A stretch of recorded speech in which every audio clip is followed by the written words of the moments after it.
میرا اپنا یہ خیال ہے کہ امریکہ پاکستان کے ساتھ تعلقات کو ڈاؤن گریڈ کر چکا ہے، فی الحال اس کی دلچسپی اس میں نہیں ہے، اور اس کا اظہار وینڈی شرمن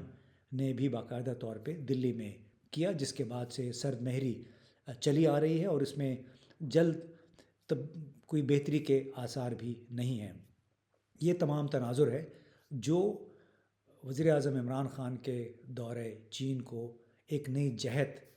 دے گا، یہ امید کی جا رہی ہے۔ اب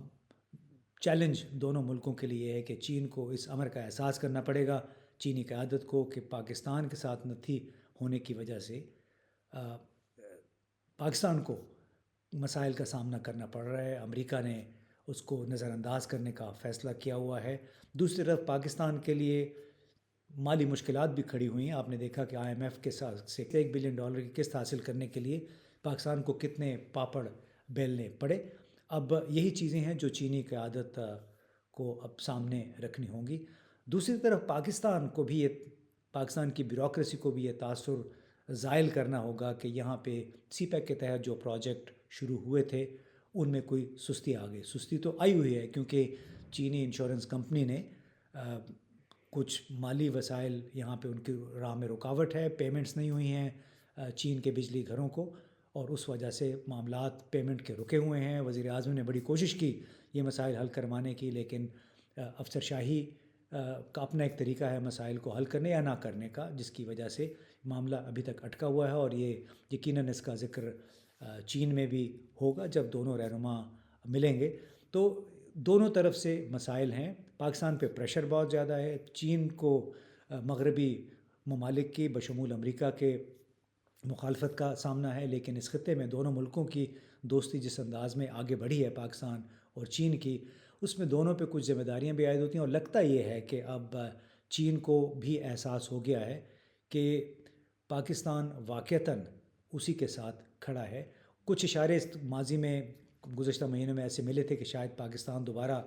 امریکہ کی طرف اس کا پلڑا بھاری ہو رہا ہے، اور اس میں ہماری گورننس سٹرکچرز کے اندر کچھ طاقتور افراد تھے یا گروہ تھے جن کا یہ خیال تھا کہ امریکہ کے ساتھ تعلقات نہیں بگاڑنے چاہیے اور تمام انڈے ایک ہی ٹوکری میں نہیں رکھنے چاہیے۔ لیکن اس کا کاؤنٹر سوال یہ بنتا ہے کہ اس کا پاکستان کو ملے گا کیا سوائے بدنامی کے، رسوائی کے اور مزید سخت پابندیوں کے، کیونکہ امریکہ ایک فیصلہ کر چکا ہے کہ اس علاقے میں پولیس مین کے طور پہ اس نے بھارت کو آگے بڑھانا ہے۔ بھارت بھی چین کو اپنا ایک مخالف سمجھتا ہے، مقابلہ سمجھتا ہے، تو امریکہ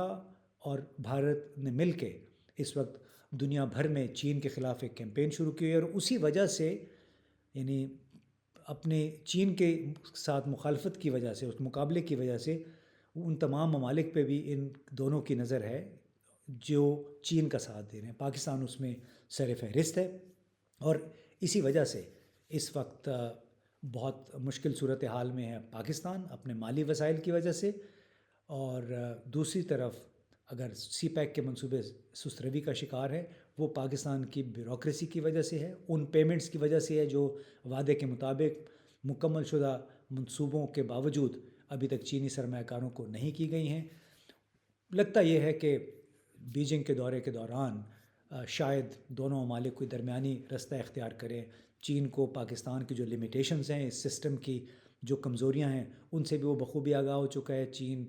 کی قیادت کو یہ بھی معلوم ہے کہ پاکستان اس وقت شدید مالی مشکلات کا شکار ہے، تو وہ کس طریقے سے اگر پاکستان کو ایک ریلیف فراہم کیا جائے 2-3 سال کے لیے، اور